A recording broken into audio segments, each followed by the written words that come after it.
Now, your story with wrestling, as far as getting into the business, getting your start, talk about the training process. What made you decide, you know, I want to be a pro wrestler? How do I Well, get involved? I was always a fan, and then years earlier, when the PAL took us to wrestling at a place called the Colmac Arena, which was about like a 2,500 seat arena, I had met a wrestler named Mark Tendler, and he's not a big name, but he was well liked. He was well liked in the business back in the 70s, and so anyway, I meet him. He talked me into training with him, and it's in his garage. There is no wrestling ring. We're wrestling on a wrestling mat on the floor, made up ropes. When we're hitting the ropes, we're actually hitting walls. Um, and I was fortunate because Cactus had started stopping by just to work out. He had already been to Danucci's school, and he was wrestling on independent shows already.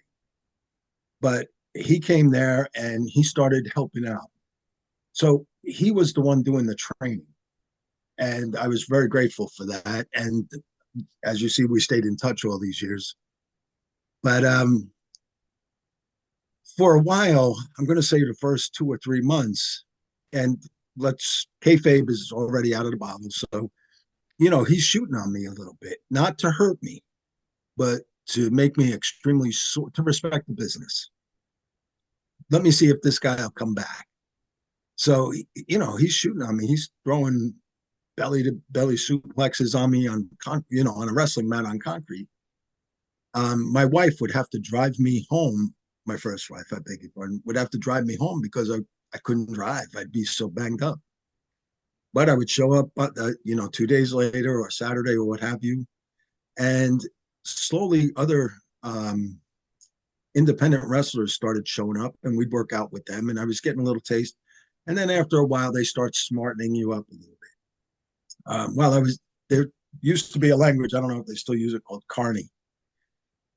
While I was training for the first 3 months, they were speaking Carney. I thought it was a different language. I had no idea. And again, they weren't letting me be very smart. Just in case I dropped out, I wouldn't be running around telling everyone how, staged it was. And they made you earn it. And I guess somewhere after 3 months, they decided, you know what?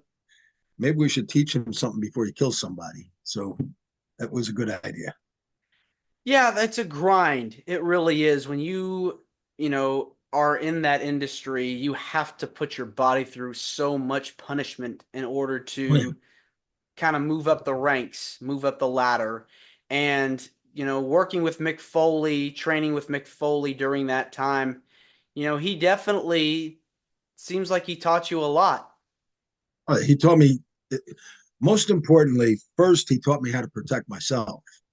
But what he drove home was how important it was to protect whoever you're working with.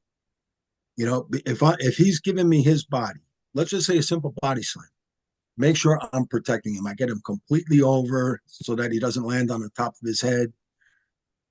Just simple things, make sure that, if you find, as you're walking around, you find a hole in the padding of a ring, let the guy know when you lock up, hey, there's a divot over there. Don't catch your toe, you'll break your ankle. Um, but it taught you respect for the business, that it wasn't just, uh, you know, uh, a couple of stuntmen on TV. You put it excellent that it's a grind on your body. And there's a big difference between pain and injury.